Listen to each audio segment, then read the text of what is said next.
Hello friends, అందరికీ నమస్కారం అండి. Welcome to my channel. అద్దె భార్యలో పార్ట్ 3 వినబోయే ముందుగా ప్రీవియస్ పార్ట్స్ ఎవరైనా మిస్ చేసి ఉంటే ముందు అవి వినండి friends.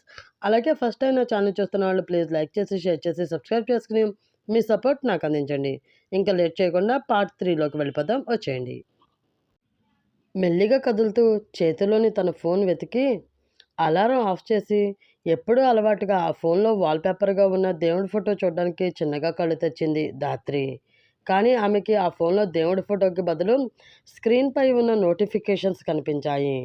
Akash Vihari secret marriage అని మత్తుగానే చదివి ఇంకా నిద్రమత్తు వదలకపోవడంతో మళ్ళీ కళ్ళు మూసుకుంది ధాత్రి.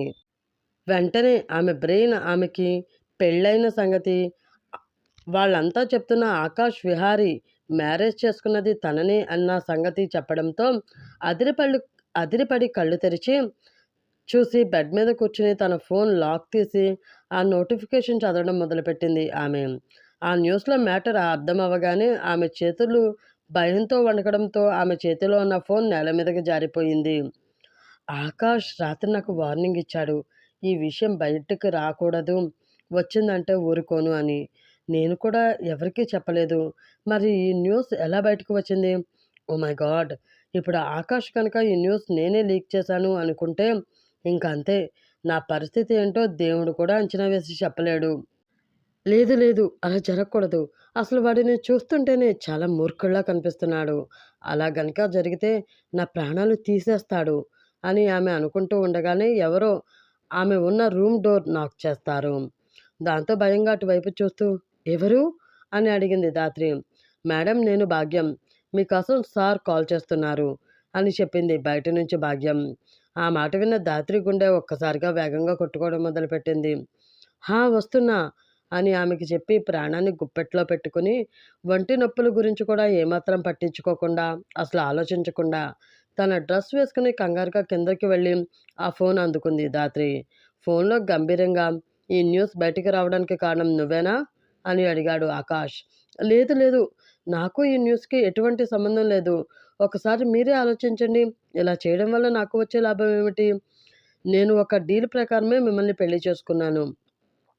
ఈ విషయం బయటికి తెలిస్తే పోయేది నా పరివే కదా! అలాంటప్పుడు నేనెందుకు ఈ న్యూస్ లీక్ చేస్తాను? మీకింకా ఏమైనా అనుమానంగా ఉంటే ఎంక్వైరీ చేసుకోండి. ఈ న్యూస్ నా ద్వారానే లీక్ అయింది అని మీకు తెలిస్తే మీరు ఏ శిక్ష వేసినా నేను అనుభవించడానికి సిద్ధంగా ఉన్నాను అని కంగారుగా, ఊపిరి కూడా తీసుకోనంత వేగంగా అంది ధాత్రి.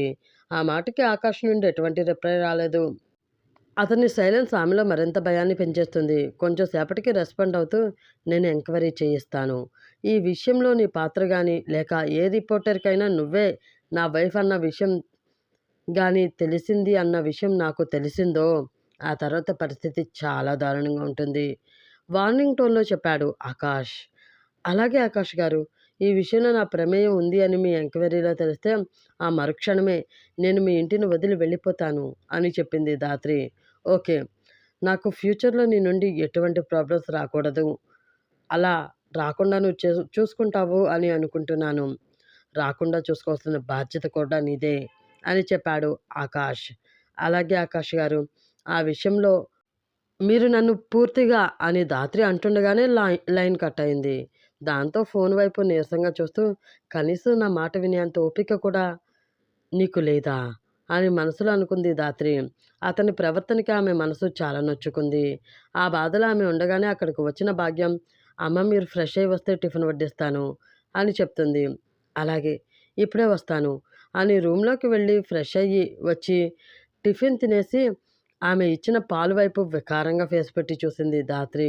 ఏంటమ్మా అలా చూస్తున్నారు, పాలు తాగండి అంది భాగ్యం. నాకు పాలంటే ఎలర్జీ భాగ్యం, నాకొద్దు అంది ధాత్రి. కానీ అమ్మా, మీకు రోజు పాలు ఇవ్వాలని సార్ ఆర్డర్ వేశారు. ఒక్కరోజు కూడా స్కిప్ చేయడానికి వీలు లేదు. రోజు మీరు పాలు తాగేలా చూడాలని చాలా స్ట్రిక్ట్గా చెప్పారమ్మా. ఇప్పుడు మీరు తాగను అంటే ఆ విషయం సార్కి తెలిస్తే కొప్పడతారు. దీనంగా మొహం పెట్టింది భాగ్యం. దాంతో ఉసూరుమంటూ, మనుషులతో సరిగ్గా మాట్లాడడమే రాదు, ఎదుటి వాళ్ళ ఫీలింగ్స్ని అసలు అర్థం చేసుకోవడమే తెలీదు.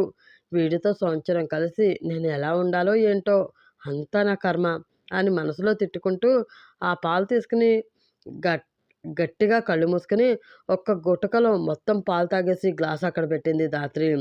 ఆమె పాలు తాగేటప్పుడు ఆమె ఫేస్ ఎక్స్‌ప్రెషన్ చూసిన భాగ్యానికి నవ్వసలు ఆగలేదు.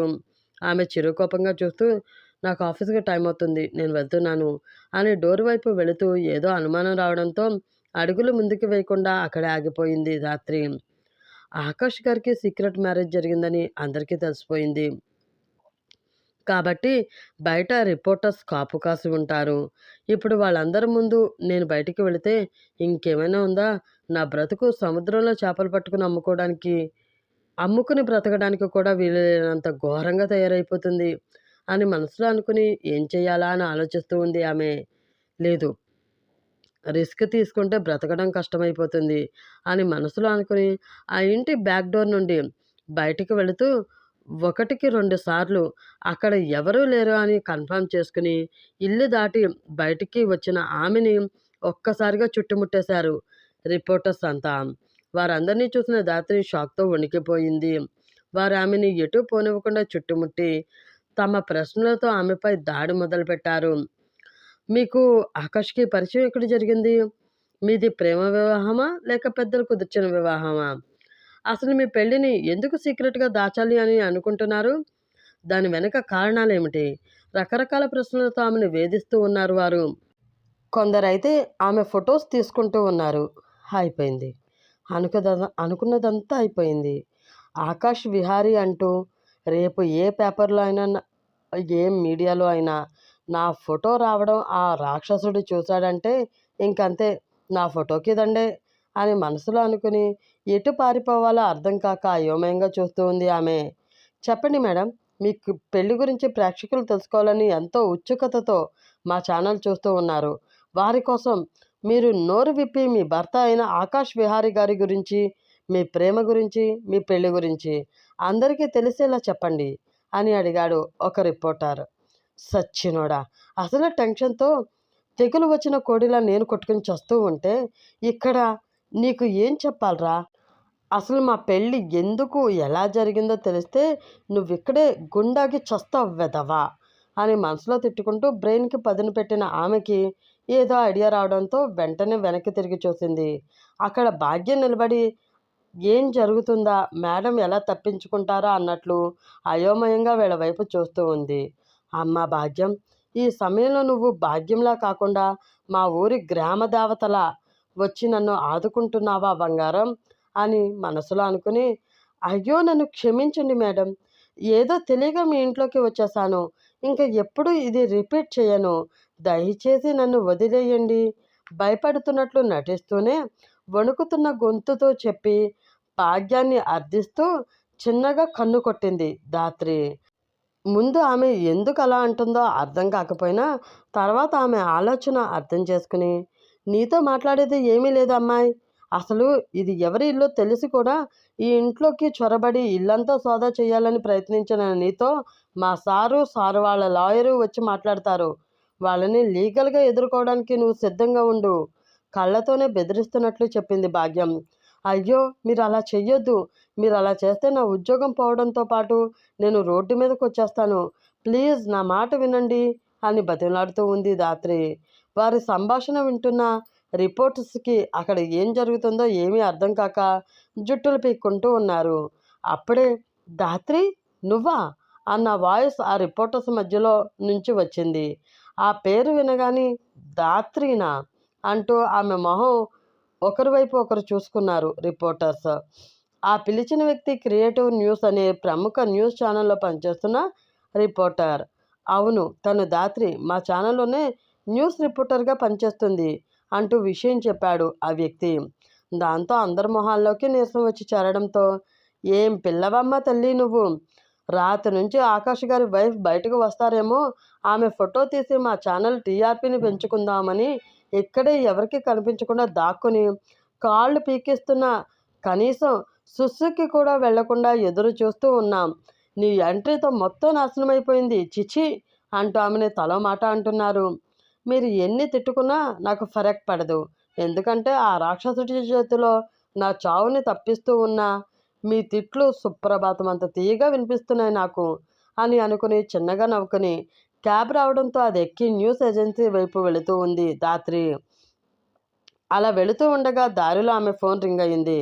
ఆ ఫోన్ డాక్టర్ నుండి అవడంతో వెంటనే లిఫ్ట్ చేసి, "ఆ డాక్టర్ చెప్పండి" అని కంగారుగా అంది ధాత్రి. "అదే చెప్పాను కదమ్మా, మీ తమ్ముడికి వెంటనే ఆపరేషన్ జరిపించాలి, ఏర్పాట్లు చేయమని. ఏర్పాట్లు ఎక్కడి వరకు వచ్చాయి? లేట్ చేసే కొలది అతని హెల్త్ మరింత చేజారిపోయే అవకాశం ఉంది" అంటూ హెచ్చరించాడు డాక్టర్. "అమౌంట్ రెడీ అయిపోయింది డాక్టర్. మీరు వెంటనే ఆపరేషన్కి సంబంధించిన ఏర్పాట్లు చేయండి" అని చెప్పింది ధాత్రి. "ఓకే అమ్మా, ఏర్పాట్లు అయ్యాక కాల్ చేసి చెప్తాను" అని కాల్ కట్ చేశాడు డాక్టర్. దాంతో కారు విండో నుంచి బయటికి చూస్తూ ఆలోచనలో పడిపోయింది ధాత్రి. ఆమెకి ఈ ప్రపంచంలో తన తమ్ముడు తప్ప ఇంకా ఎవరూ లేరు. అతన్ని ఎక్కడ కోల్పోతానా అన్న భయంతోటే తన జీవితాన్ని బలిపెట్టి మరీ ఈ కాంట్రాక్ట్‌కి ఒప్పుకుంది ఆమె. కానీ ఇప్పుడు అనుకోని సమస్య ఎదురయ్యి ఆమె జీవితం మరింత ఇరకాటంలో పడబోతున్న పరిస్థితి. దీని నుంచి ఎలా అయినా బయటపడాలి అని అనుకున్న ఆమె న్యూస్ ఏజెన్సీ రావడంతో క్యాబ్ దిగి లోపలికి వెళుతూ ఉంది. అలా న్యూస్ ఏజెన్సీలో ఆమె కాలు పెట్టగానే ఆమెకు ఎదురు వచ్చిన అటెండర్, "మేడం, మిమ్మల్ని అర్జెంటుగా చీఫ్ ఎడిటర్ గారు తన రూమ్లోకి రమ్మన్నారు" అంటూ చెప్తాడు. దాంతో ధాత్రి గుండెలో రాయి పడింది. ఎప్పుడు తను అంటే పడనట్లు ప్రవర్తించే అతను ఈరోజు తనని ప్రత్యేకించి పిలవడంతో ఏదో తెలియని అనుమానం ఆమె బ్రెయిన్లో మెదులుతూ ఉంది. ఇప్పుడు ఈ సచ్చినోడికి ఏం గుర్తొచ్చిందో? "ఒసేయ్ ధాత్రి, ఈరోజు అస్సలు నీకు బాగాలేదే. చావు నోట్లో పడి లాస్ట్ మినిట్లో తప్పించుకుంటూ ఉన్నావు. ఇప్పుడు ఏకంగా త్రిమింగళమే మింగేయడానికి నిన్ను పిలుస్తూ ఉంది. దాని నోటి నుంచి ఎలా తప్పించుకుంటావో ఏంటో" అని తనలో తాను అనుకుంటూ ఆ క్యాబిన్‌లో అడుగుపెట్టింది ఆమె. ఆమె రావడం చూసి చిన్నగా చిరునవ్వు నవ్వుతూ, "కమాన్ ధాత్రి, నీకోసం ఎదురుచూస్తూ ఉన్నాను" అని అంటాడు చీఫ్ ఎడిటర్. ఆ నవ్వు చూసిన ధాత్రికి కడుపులో వికారంగా అనిపిస్తుంది. ఎప్పుడూ మొహం మీద కారం పూసుకున్నట్లు ఎర్రగా ఎదుటి వాళ్ళని కాల్చేసేలా చూస్తూ ఉండే వీడు నవ్వడమా? ఖచ్చితంగా ఇది ప్రపంచంలో ఎనిమిదో వింతే అని మనసులో అనుకుని, "గుడ్ మార్నింగ్ సార్, మీరు రమ్మన్నారని అటెండర్ చెప్పాడు. ఎందుకు రమ్మన్నారో తెలుసుకోవచ్చా?" వినయంగా అడిగింది ధాత్రి.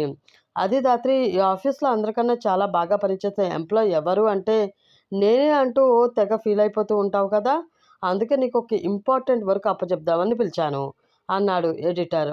"ఓరిని జిమ్మడిపోను, ప్రతి మాటలోని వెటకారమే. ఆ నాలుకను తీసి బండకేసి రాసి మరీ శుభ్రం చేసినా నీ మాటలోని వెటకారం పోదురా వెధవా" అని మనసులో అనుకుని, "చెప్పండి సార్, మీరు ఏ పని చెప్పినా నేను చేయడానికి సిద్ధంగా ఉన్నాను" అంది ధాత్రి. "అవునా? అయితే నువ్వు వెంటనే వెళ్ళి ఆకాష్ విహారీ భార్య ఎవరో కనుక్కొని ఆమెది ఒక ఇంటర్వ్యూ తీసుకుని రావాలి. ఇది జరగని ఫంక్షన్లో నీ జాబ్కి రిజైన్ చేయాలి" ఆమె వైపు సూటిగా చూస్తూ చెప్పాడు ఎడిటర్.